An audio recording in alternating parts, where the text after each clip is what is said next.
Greetings and salutations. It is I, Russ Kane, what is left of him. Morning coffee at the go, morning to you all over the world. This is the Daily Show brought to you exclusively by Men's Radio Station, where 50% of the audience are women. I like that. Wasn't what we set out to do, but it's a very happy development. Gotta tell you, gang, I'm in a very, very nostalgic mood. I'm just feeling nostalgic. I just am. It's not a gag. I just am. Somebody posted this morning a picture of the John Collier window, which for most of you will mean nothing. And for me, immediately, the advert, John Collier, the window to watch, came screaming into my head. And other people joined in on my Facebook page.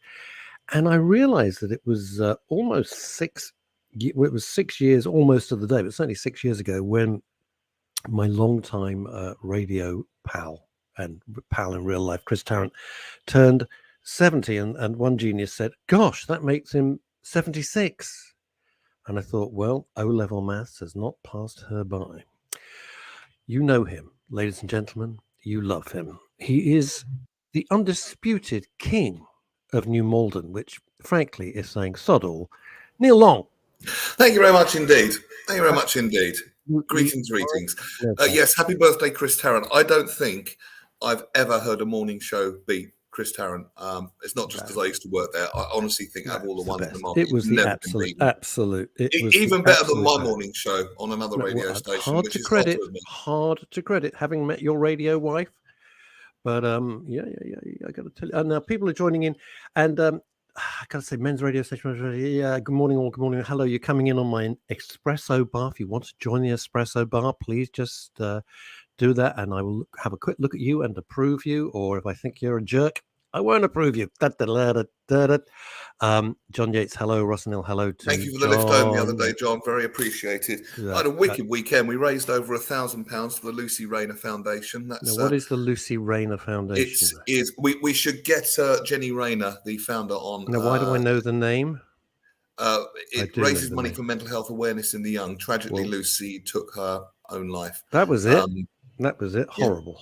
But I've had a Zoom chat with Jenny Rayner, who is the most inspirational woman, and she's get her on, fella. Speak to your and they had a big staff. gala fundraiser over the weekend, and they would have raised thousands there. And meantime, a few miles across town, we're in a pub called the Eight Bells in Newell. So shout out to Chanel and Shane and everyone there.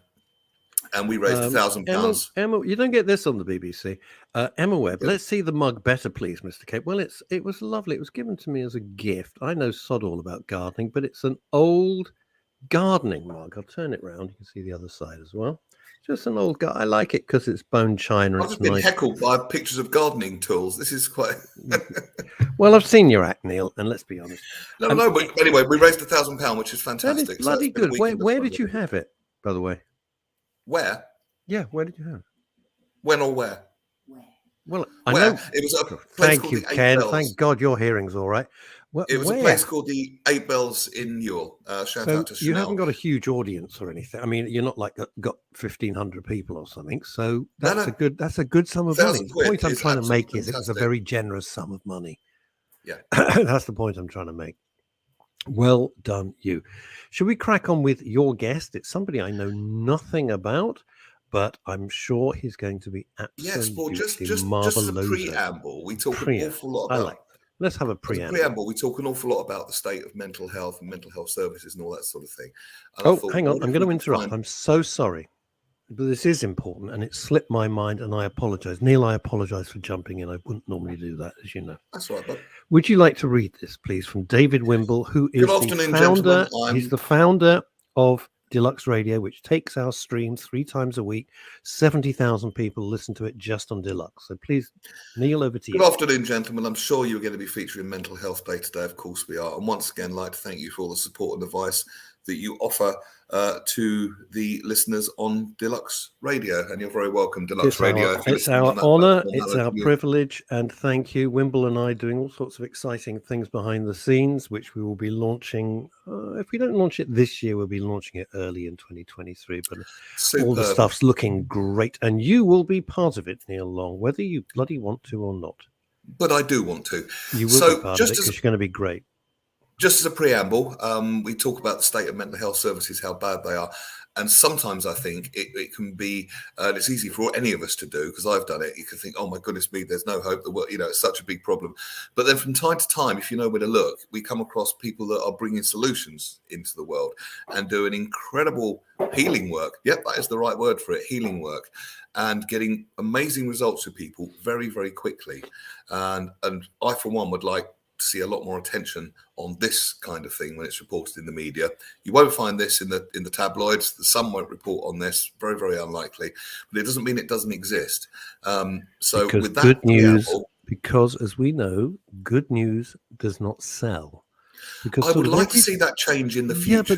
but Longy, you know that for every 5 years or so, some people put some money together and say, let's have good news newspaper. And let's have a good news.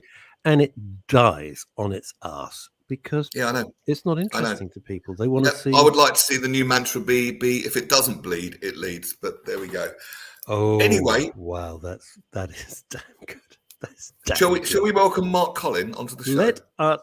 How come he's got like two? He's like Phil Dave. He's got two first names. Indeed. Bit show busy.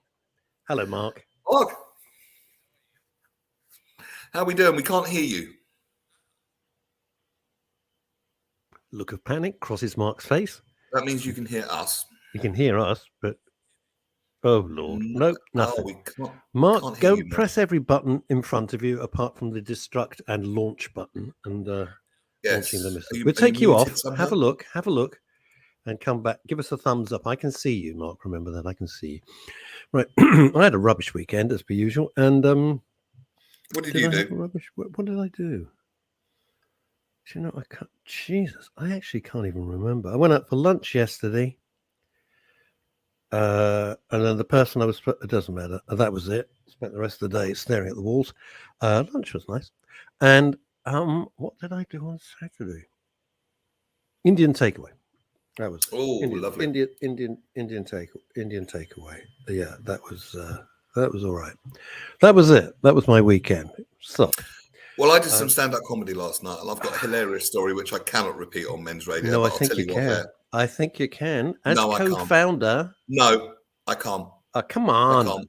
Why? Not even I will push it this far. No, I will tell you off air. And if you think it's suitable, I'll tell it on Wednesday. But I'm not telling it now. No way. I love it when Neil gets all cool. It's delightfully inappropriate. Right, we're waiting for our guest. So I'll tell you what I'm going to do. I'm going to tell you that what they did for Tarrant's, very, very briefly, for Tarrant's 70th birthday, it was a complete surprise. We were all invited. We went to a ballroom in one of the big London hotels. Yeah. And his kids, obviously I've known them since babies, and now they're parents themselves. And they said, oh, Dad, we're going to dinner. He went, okay, that's nice. So it was just him and Jane and the kids, right?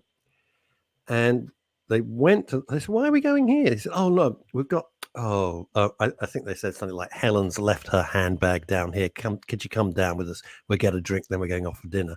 And he walked into the ballroom expecting nothing. And we were all there.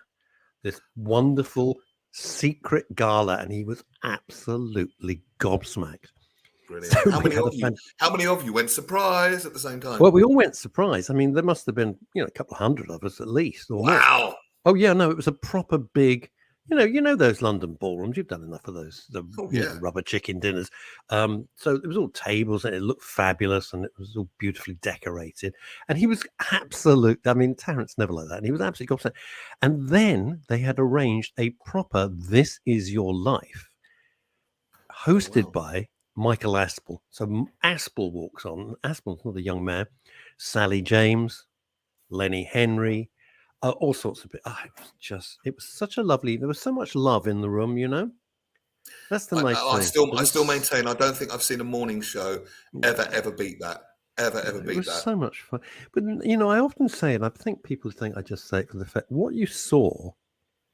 I'm just going to dive. Then we come back to Mark. What you saw was what you got. We weren't any different. When the mics stopped, we were the same idiots that we were on air. Same as everybody there, with one or two exceptions who went on to the BBC. Were absolute dicks. But they were just horrible. One guy, horrible human being, horrible. And it's like some of the other shows on other radio stations, you think, I bet they're lovely. And you meet them, you go up one pro to another and they're vile. They're just vile. And you realize it's a complete act, which is clever. I get it. But it's always, even at my age, I find it so disappointing. They do Let's say try never your meet your guest heroes. again. Do you? Yeah, but when they're really lovely, you think, oh, that's Then it's worth it. It's worth it when they're really lovely. It's so nice. It's usually the people surrounding them are absolutely awful. Usually their PAs and their PR companies they put up this steel barbed wire fence. And when you meet the person, they go, oh, God, yeah. And they're just, some people are really nice. And some people are like, there we go, nation's sweetheart, nation's favorite, absolute bastards. They're really, really horrible. I don't want to mention any names, but you can tell me off air later. Off air, vile.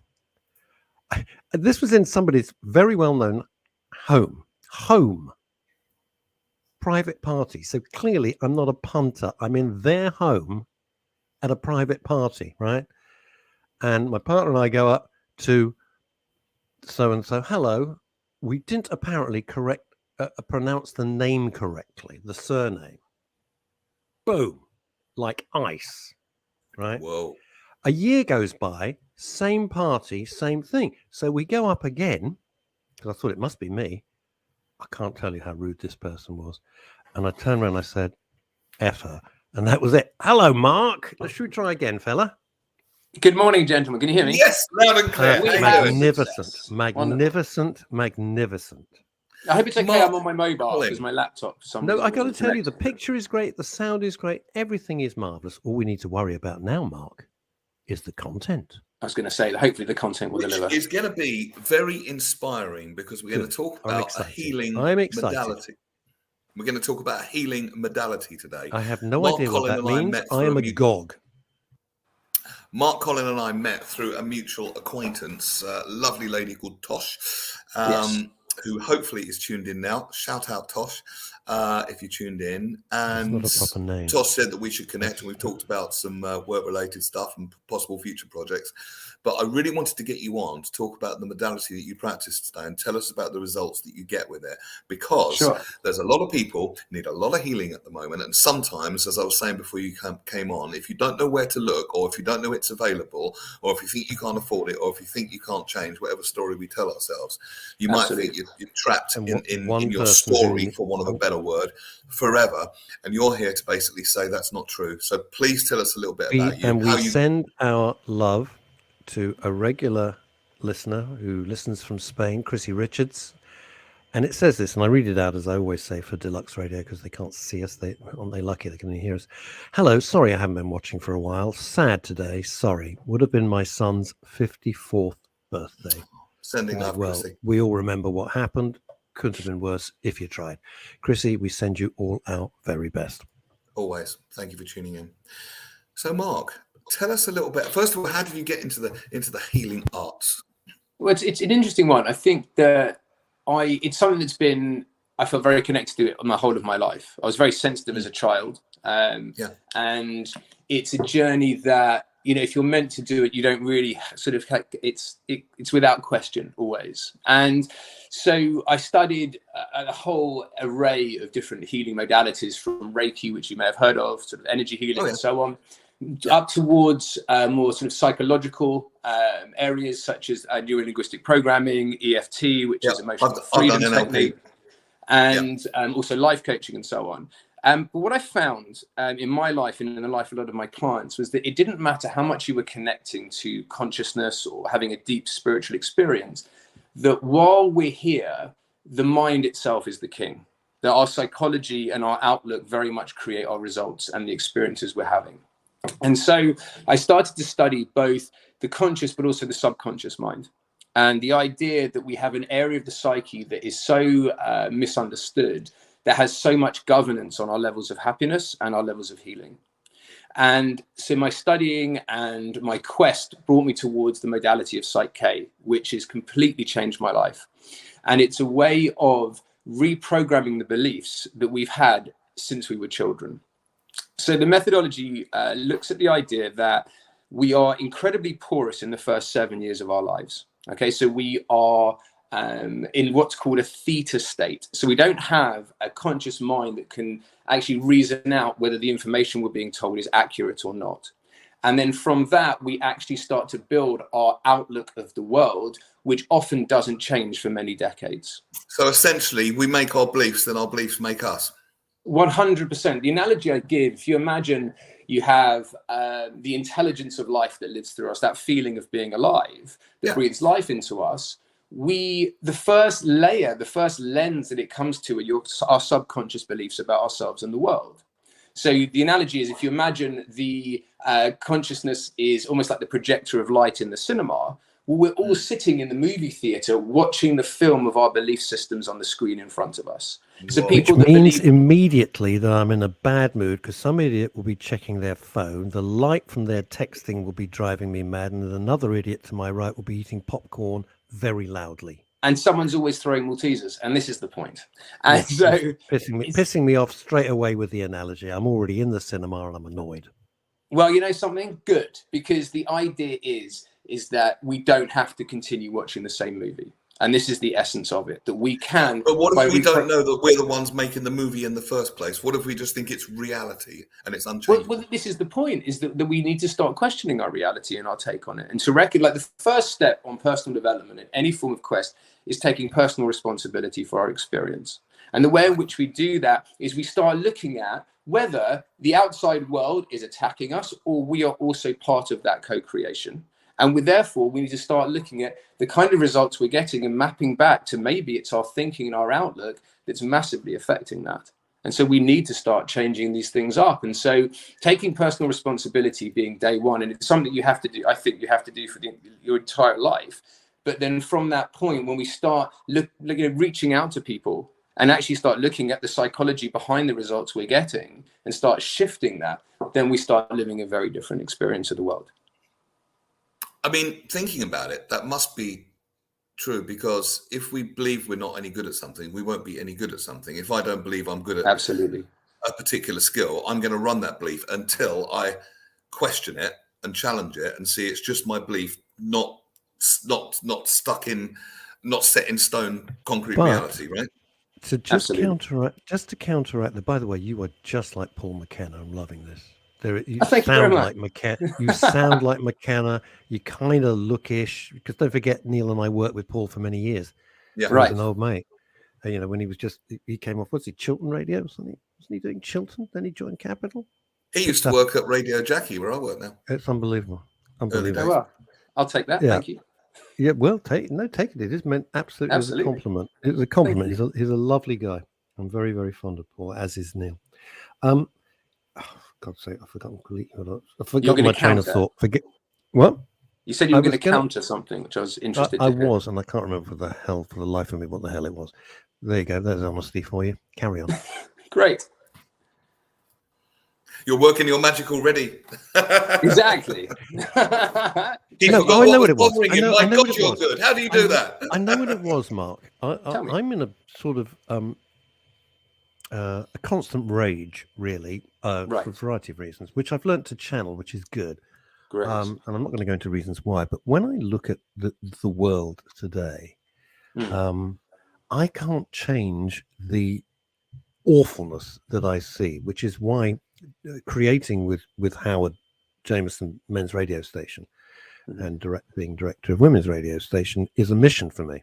You know, we don't make any money out of it at all. It's effectively a charity. It's a CIC thing. So we plow everything back into the business. It's not how I make my living.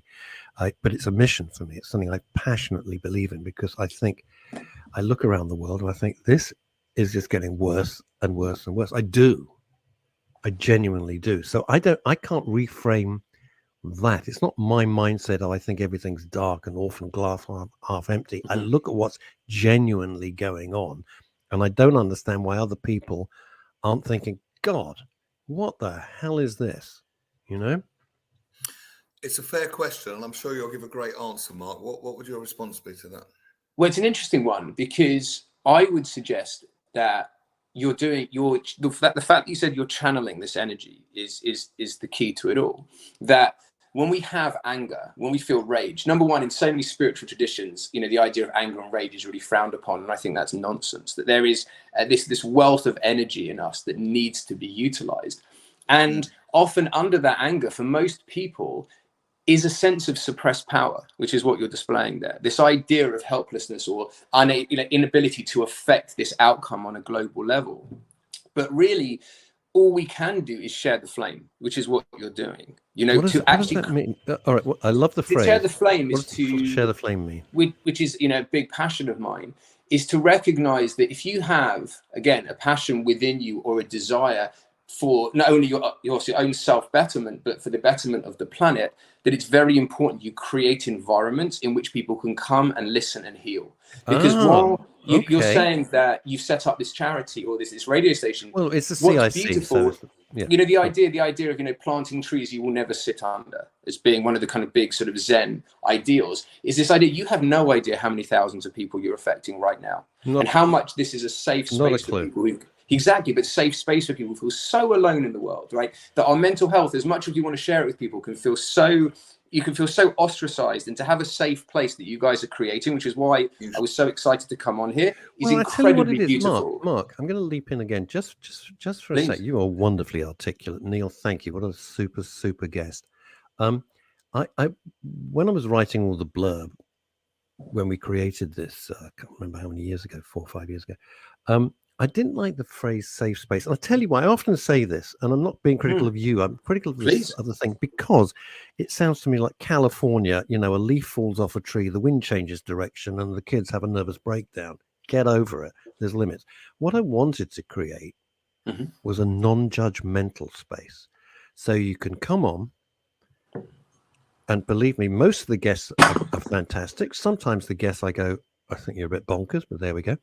But there's no screaming and shouting. In other words, anyone can come on, anyone can post. We don't filter these comments. Anyone can come on, and you won't be judged. We can just talk about it, like grown-ups are supposed to do. I love the safe space, the non-judgmental space, to use your phrase, Russ. That's fine. I also love the idea that we can change more in our lives. We can't change the state of the world. Well, it's like all change begins with us, doesn't it?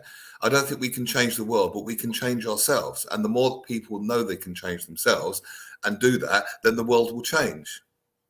Surely. Absolutely. As a natural result. If I make myself into a better version of myself and 1,000 other people do that, that'd be 1,000 pockets of positive energy countering the negative in the world. So can we change the world? Yes and no. Yeah, it's also the fact that you were talking about how news, if it bleeds, it leads, and often that is incredibly sad. But I think that actually, if you look at how many people fell in love today in the world, how many people, have changed their careers today. And I understand what you're saying about how much darkness there is in the world, but all of that gets reported. One of the most important things people can do is switch off 24-hour news. Actually get out of the house, go and listen to stuff like this. Mark, I could not agree with you more. People say, have you seen it? I said, I don't watch the news. Absolutely. And I go, what? And I go, I don't watch the news. I'll look at the headlines, and because it's not news. And I've said this, and I will say this till I'm blue in the face. They've stopped doing news. It is merely propaganda from either side. And I'm not picking a political side, left, right. They're all terrible. They're promoting their propaganda, and then they go on speed dial, bring in some gobshite who they've got on, as I said, on speed dial, and they come in, he or she gives their ridiculous interpreter. I don't need this person. I'm over 21. I don't need you to interpret the bloody news for me. I can work it out for myself. If you're going to give me a driving license and the right to vote, shut up. I'm old enough to work out what's going on. You're right. And I found that when I was doing what Mark was saying, thinking about how many people fell in love, how many good things happen, I find that when I focus on the good, I feel a lot better and the world looks a better place. It does. The lens kind of changes. Yeah, absolutely. The lens kind of changes. If I could wave a magic wand and wipe out all the darkness in the world in a heartbeat, I would.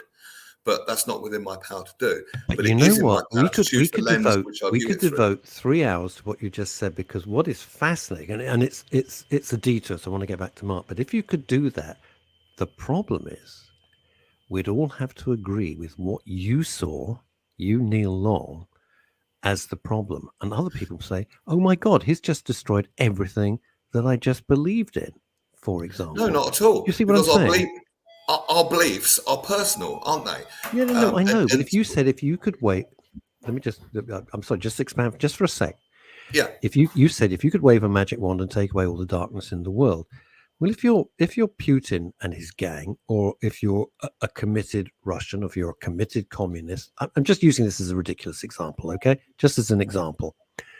Then you say, wait a minute, that's everything I believed in. I hated the fact that the Soviet Union was sold out and became westernized. I wanted to get back to, I'm using that as an example. I'm not saying that's what I want, to be clear.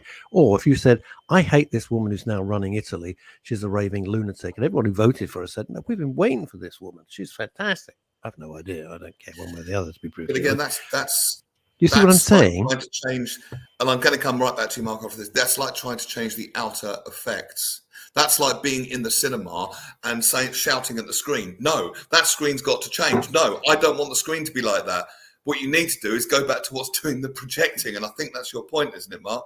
Absolutely. That fundamentally. But you take it from here. Explain to us Psyche and how it works. Okay, so Psyche is very interesting. Actually works on the idea of the placebo, which is why it's such an interesting methodology. The placebo works when someone's given a sugar tablet during a sort of, a medical trial. And by taking it, the mind actually starts to heal the body because it believes it's getting well, right? That is true. So many of our physical manifestations, our illnesses, our stresses, our anxieties are all connected to our thinking about the world.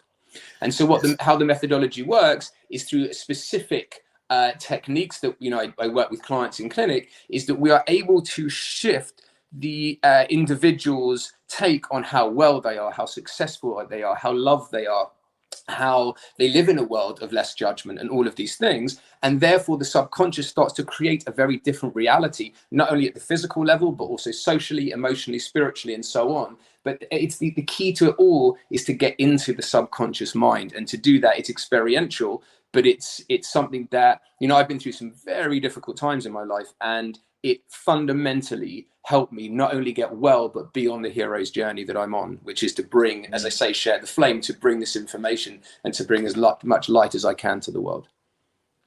Wow. I believe you. I do. I find it very, hypnosis accesses the subconscious mind as well, doesn't it? Yes, it does. Yeah. So this is much quicker.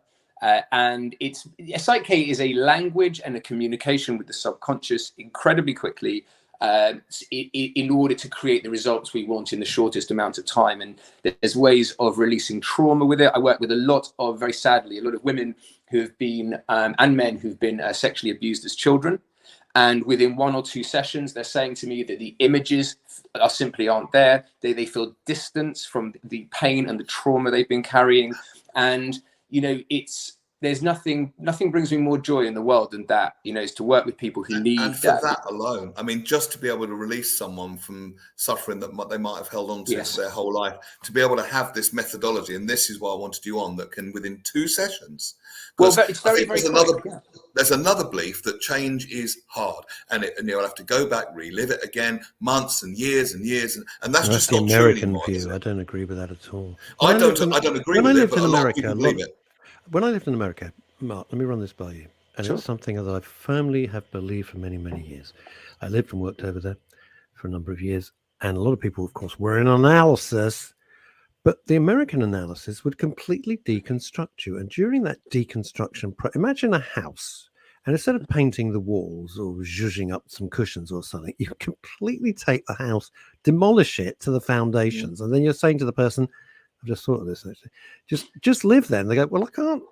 There's nothing. It's not a toilet. It's not a tap. I agree. It's a very old school methodology. And I've got to say that during that time, these people were basket cases.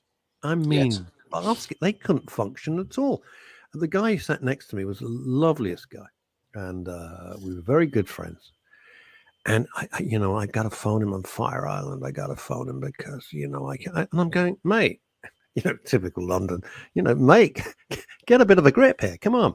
But they deconstruct, they couldn't function as a human being at all. It's awful. And I was very much against that. Also, and I remember when I studied NLP learning this, that there was about, when NLP was created, which was in the 60s, sorry, Russ, in California, there was about 150 different schools of psychology, none of which were healing people. They were all trying to find out why the person was the way they are. So yeah, maybe after months and years of deconstruction, like you say, or painful analysis, they might know why they've got the problem, but they've still got the bloody problem. It's the booby prize. Then NLP came along and didn't say why. NLP said how. How are they doing that? And how is that different to people that are not doing that? And how can we teach one to the other? And it became a lot faster. And NLP worked when 150 disciplines didn't. And I'm imagining really this is more energy-based rather than cognitive-based, isn't See, it? Mark, I'm imagining... I really agree that sometimes in life you can go into therapy, this, that, and the other, and you go, why am I like this? What's going? And sometimes there's answers, yes, but not always. And I think one of the great myths, like, dragons and equality, is that there's an answer to everything. And sometimes there just isn't. And sometimes you just have to say to yourself, well, that's how it is. And you've got it's a an choice. interesting one. It's Get interesting on with because it or don't. Absolutely. Well, the problem with talk therapy is there is a space for it. You're absolutely right that the awareness of what's going on in itself can open a door in your consciousness to a certain level of freedom. But what I find is that after many years, I did lots of talk therapy, it can often leave us with an understanding of it, which is in a kind of pretty little box next to us. But as soon as a traumatic experience in the outside world occurs, the jack in the box springs open and you're just as traumatized. And you're absolutely right in saying as well that, this continual breakdown of the being in front of the therapist is also not particularly healthy. So methodologies such as NLP and Psych K especially, where we're looking to just simply reprogram someone's mind so their outlook is completely different, while at the same time honoring, embracing, and then releasing trauma at the same time, you've got this dual thing where you are building the foundations of the house, but the house in itself remains intact. And actually, you're able to have this house party, hopefully with nicer guests than you were mentioning earlier. But the analogy. Exactly. So the idea is, to help people. For me, a lot of people can get very addicted to therapy. And the one thing I will say to clients in the first session is, I'm not your answer. This methodology is not your answer. There's no angel coming to save you. Like, you are your answer. And the best therapy we can have for you is your own empowerment in the world. Because only through climbing the mountain that is in front of you yourself and feeling that you have the toolkit and the power in which to do that, does life start to change. And that's when I feel therapy is the healthiest it can be.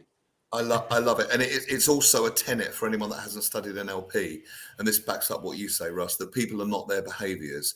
The goodness of the person sitting in front of you is taken as a given. They've just got a few dysfunctional programs or behaviors, but their core self is still good, if you know what I mean. So no deconstruction needed. And I am my own worst enemy with this, but I often wonder if the guy down in the coal mine in America, or the bloke working at some god-awful job in a foundry day after day, I wonder if they have the time or the luxury to go through all of this.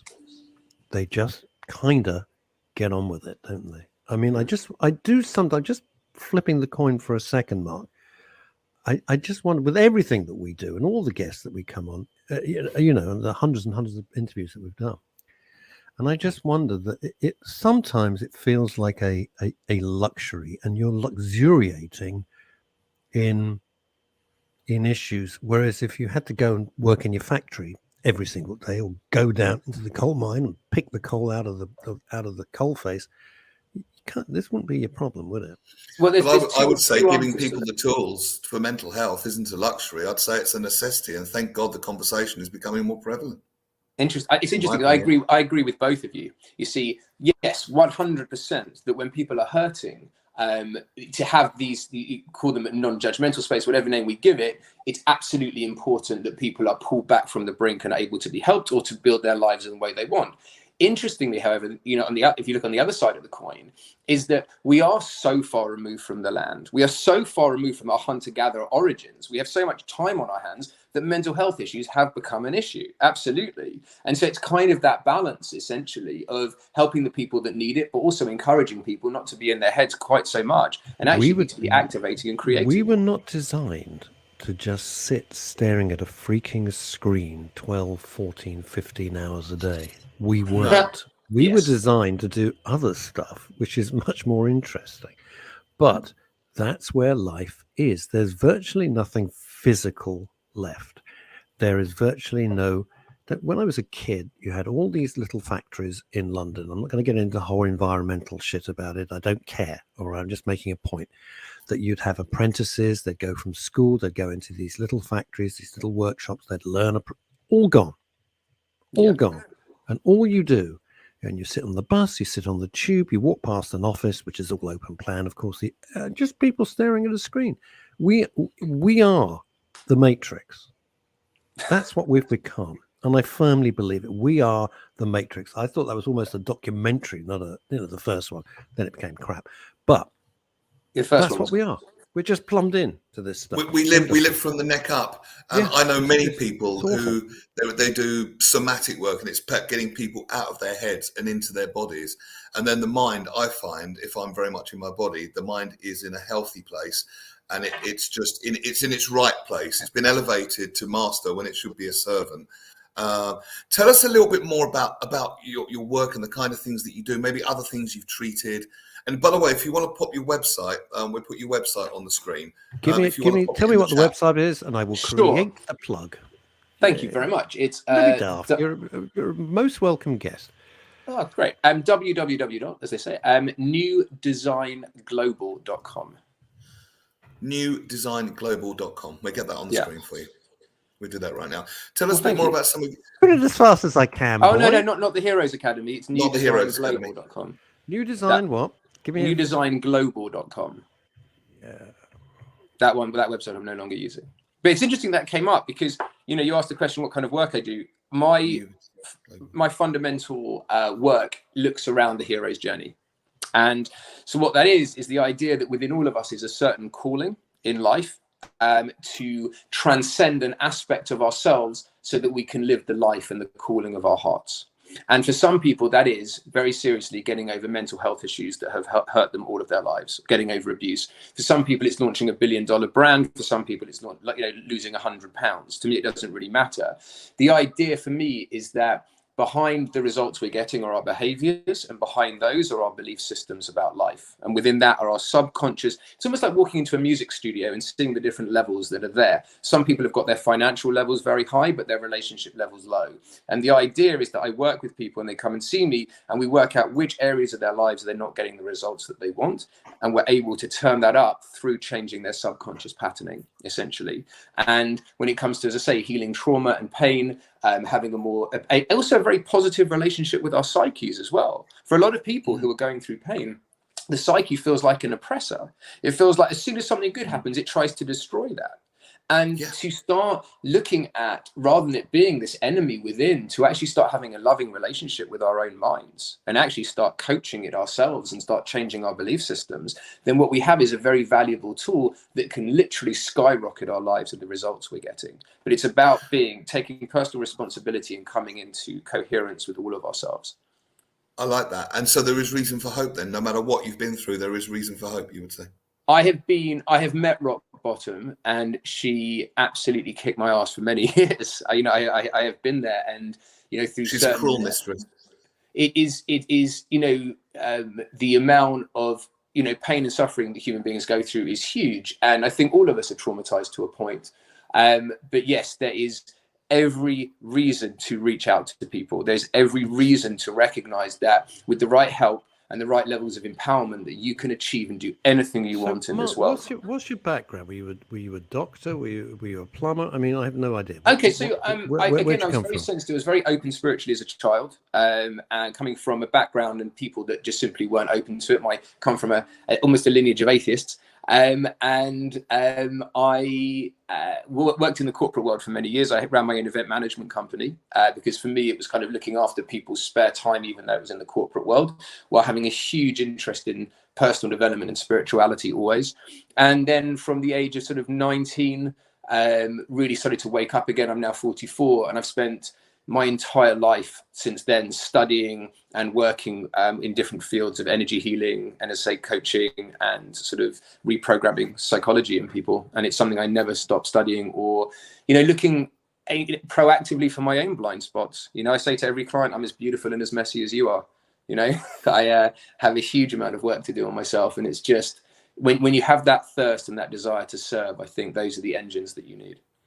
I'm just fascinated. I've got to wind this back. So somebody comes to you with an issue. Let's call it an issue. Yeah. And you're saying like 1 or 2 sessions, and there is a fundamental change. And I'm just trying in my head to imagine what the hell that session is. It sounds it's very interesting, like magic. Well, and number one, I do magic. allude to that, and it does feel as such, because what we're doing is we're working in the realm of the subconscious. Now, I do want to clarify here as well that while people see shifts in the first 1 or 2 sessions, we go on a journey together. This is the point. It doesn't have to be like flash in the pan stuff. But what it is the idea that the subconscious mind can process, they say, at 1,000,000 times the processing power of the conscious mind.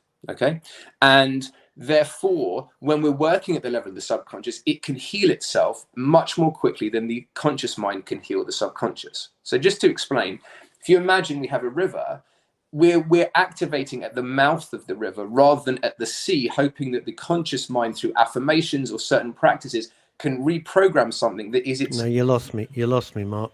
You've lost me. Okay, just to explain, we have an aspect in the mind, the subconscious, which is vastly superior to the conscious mind, right? That I get. So it was the river and the sea.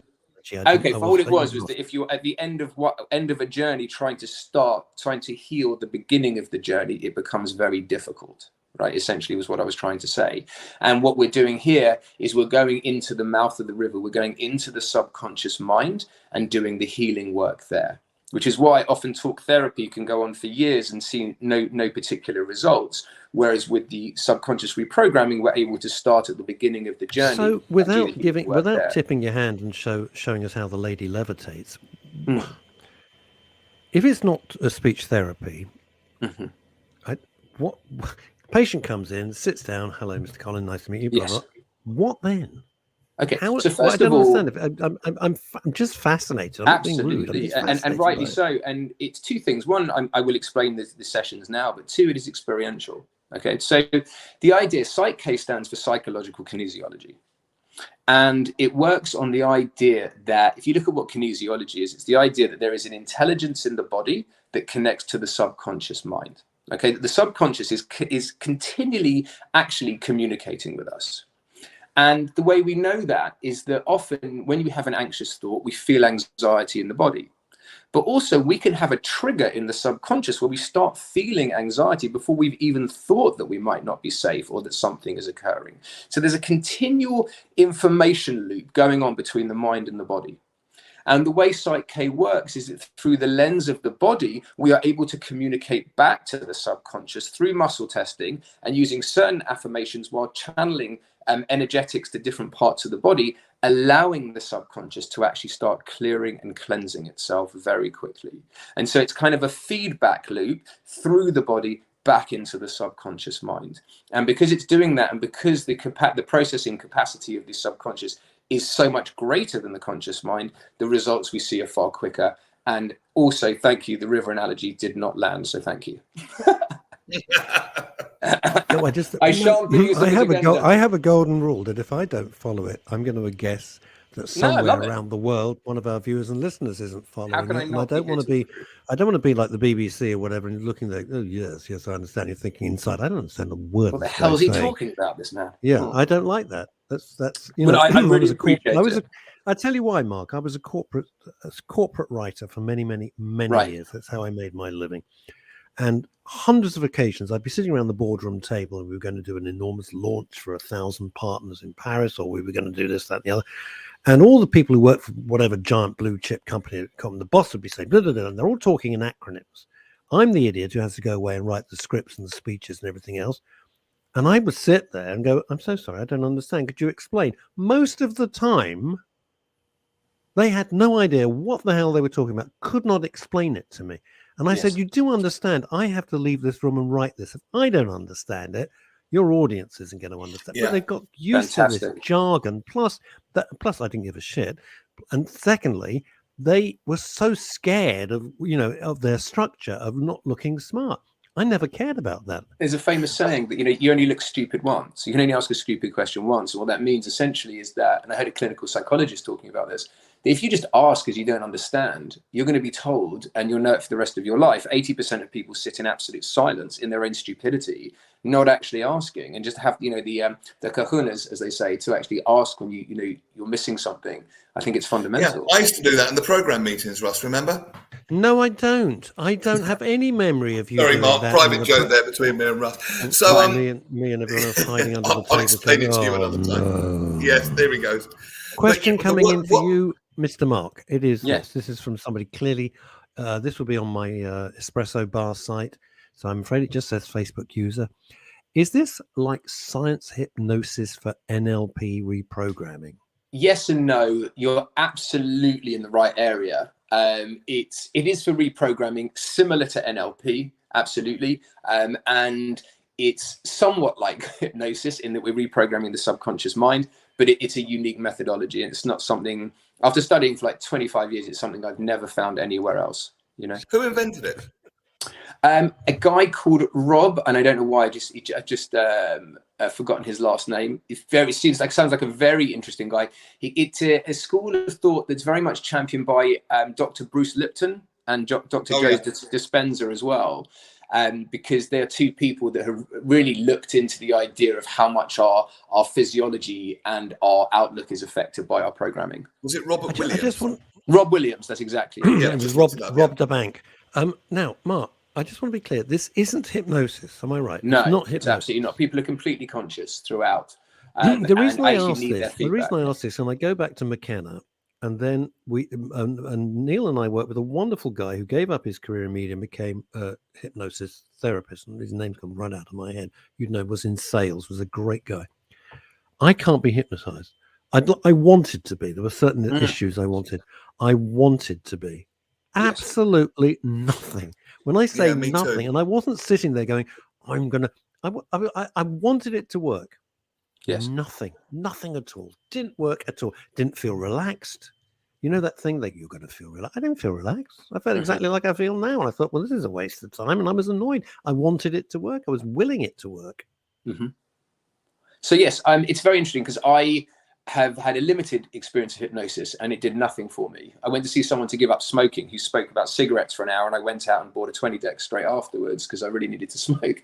And same here. Yeah, exactly. So I'm not here to talk down hypnosis. I think there are some people getting wonderful results with it without question. However, what I'm finding in conservatively 90% of cases, people absolutely love this. Wow. And then look, I do come across certain clients that are so headstrong and so not ready to change, actually, that they think they are because they're suffering or whatever it is, that actually they're still holding on to certain ideas. Mark, that they are. I've never said this to one of my guests. I'm going to come and see you. I would love that. If you live somewhere local, because I don't feel like traveling much. Where are you? Can I have a session as well, please?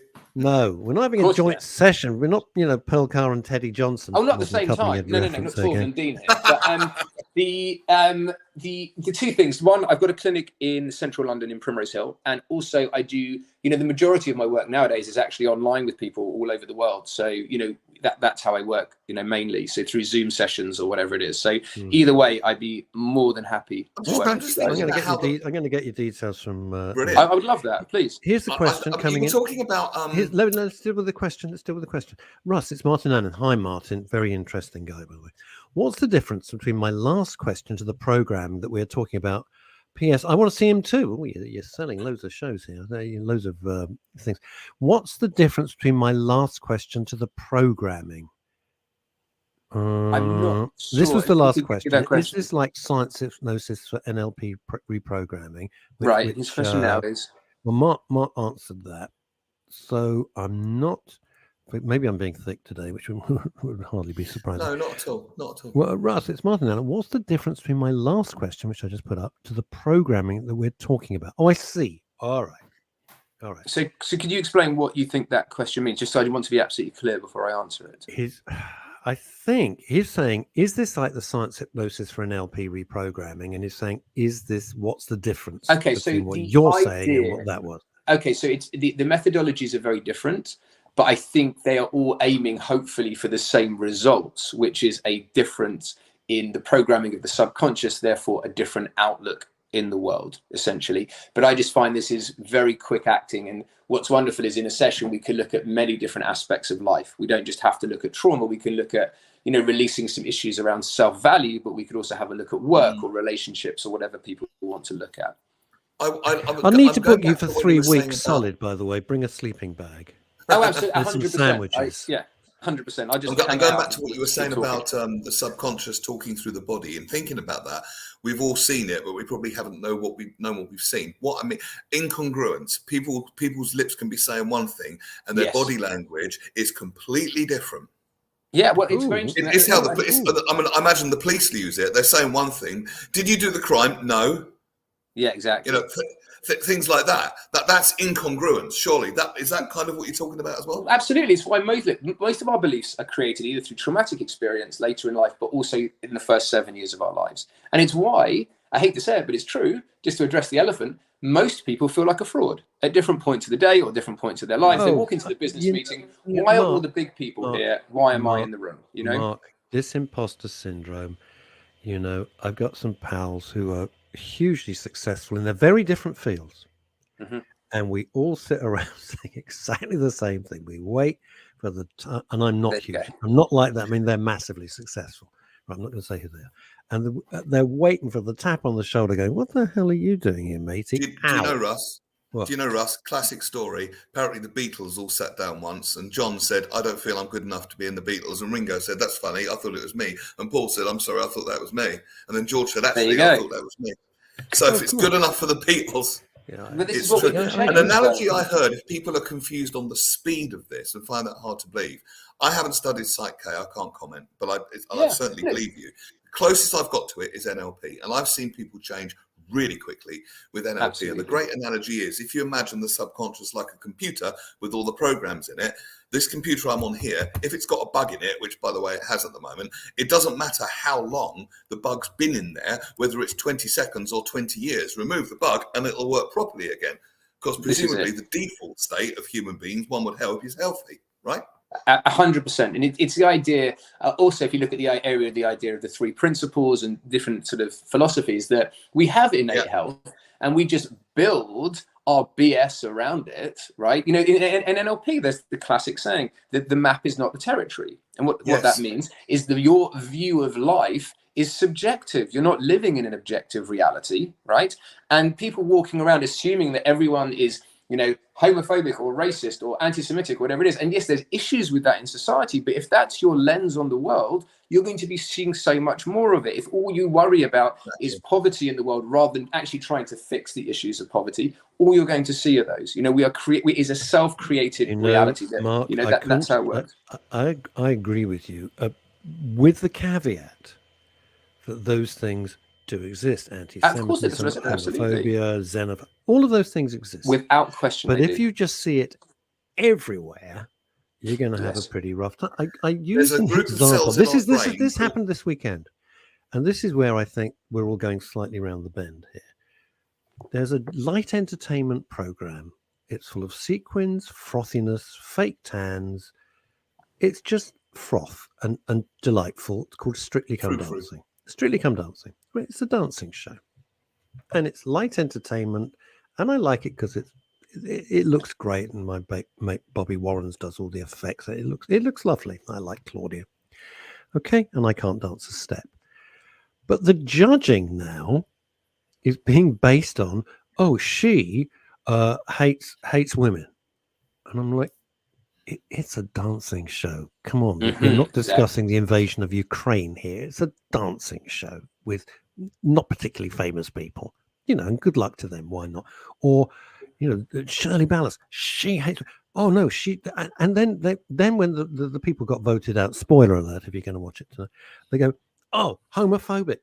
No, they couldn't dance. You can't view this lens. I love this phrase. If you look through that lens, you will always, if you're looking for trouble, you're always going to find it. And do you know why? Accepted as a dancing. It's because we've got a group of cells called the reticular activation system in our brains. And that means, you've heard the psychology phrase, you get what you focus on. That's why.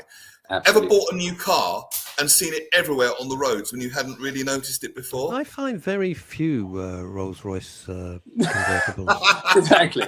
Very few, Neil. You get my point. I don't have that problem. I don't even have it with my Fassel Varga for 1965. I'm just kidding. Love it. Yeah. Loosely, you get what you focus on, and Mark's right. If all you Mark, do is look at the negative, you will see it everywhere. I want to ask you something. This is serious. Yeah. This is why I'm finding this like wow. But then, of course, I'm looking for magic cures because for a variety of reasons.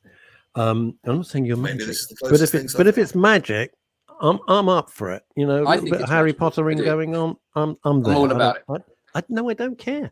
I don't care what it is if it works. I'm not one of those people. You know, if it works, bloody marvelous. Amazing. Embrace it. You know, if it looks like complete nonsense and tosh to everybody else, I couldn't care less. Well, I tell you what, if you're going to have a session, and I'm going to have a session, why don't we have a session and then we invite Mark back on and discuss session? So we I would love that. Well, hang on. Mark would have to understand, like with the hypnotists, that if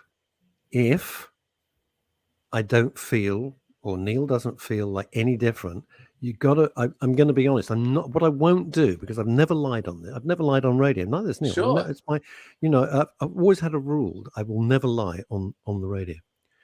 And if it doesn't work, I will have to say, Mark, it was great, and you're a terrific guy. We're going to go out to the Soho Whiskey Club and have a few drinks and whatever, and have I'm some all fun. about that.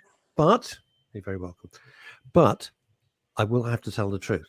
And if it works, I will tell the truth. But that has to be our tacit understanding.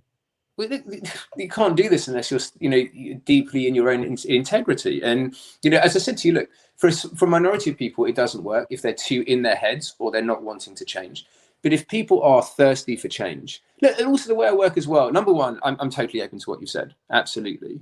And on the other side of the coin, it's like, I wouldn't want. All I'm saying is complete honesty without question, and let's work together and come back on the show. I lost my train of thought there, but yes, 100% with you. Martin Allen is saying, hi, can we contact Mark? How do we do this through your website? Yeah, absolutely. If you go onto the website, you can fill out the contact page. It's a very basic website. It's just a video of me talking about the methodology, a basic understanding of how it works. And if you go onto the contact form, come through to me. If you leave your mobile, the best way, once I've seen it, I often will WhatsApp or text people back. And then we just we start. What I do as well is it's always just a free initial chat. We just chat and work out to make sure that I'm the right therapist for someone. And you had me at the word free. I'm there straight away. No, exactly. And then we go from there. And I just have to know that I feel that because I often like to help. That's what I was going to say before, that if the methodology doesn't work for someone, I'm much more about referring them to something that could help them. I'm here to serve. I'm here to help people. And maybe I'm not the answer for everyone. The way I work is, I love to laugh and celebrate. And it's very joyous, the sessions, as well as being very deep. And that's not for everyone. And so it's working out, have you? The best route for people. You haven't met me yet, Mark. You haven't met me in a session. I'm wondering if you're going to want to revise the words joyous and celebrate. Are you going to be curmudgeonly? No, I'm not. I'm going to be honest. I'm not. Why don't we get together? Be very honest about issues that I feel are very, very, even if they're not real to everybody else. No, I'm not talking about. I'm not talking about rose-tinted spectacles here. I go very deep with people. Often there can be tears, there can be, but it's always held in the light of helping them come back to a much more profound and deeper and loving relationship with themselves so they can move forward.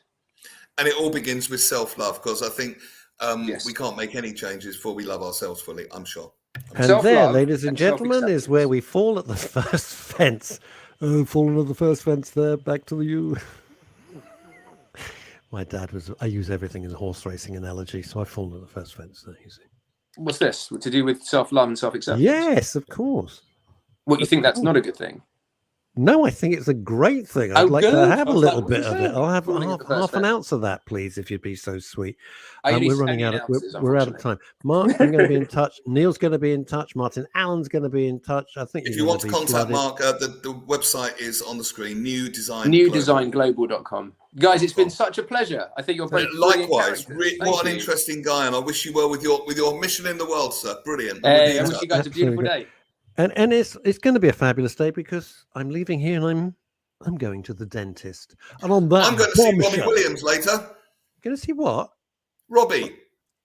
Was he coming down to New Malden? No, he's playing at the O2, silly. Oh, enjoy. Enjoy. He's a good showman. He's a bloody good showman. As was his dad. Bye, everybody. We'll be back Wednesday. Take care.